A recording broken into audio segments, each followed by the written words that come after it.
এই যে দেখেন, যখন ডাক দিছি ও আমার হাতে চলে আসছে, হাত কামড়াচ্ছে। বাচ্চা পাখি একটা অভ্যাস হচ্ছে আপনার, ওদেরকে যত হ্যান্ড ফিডিং করার না কেন, আপনার সাথে দুষ্টামি করবে, মনে হচ্ছে ক্ষুধা লাগছে এমন বিহেভিয়ার করবে ওরা।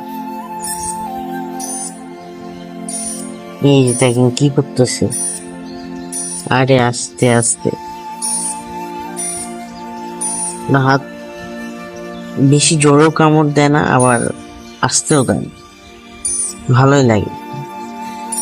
ওরা খাবার মনে করে যে বাচ্চা তো এখনো, এই জন্য বারবার হাতের উপরে অ্যাটাক করে।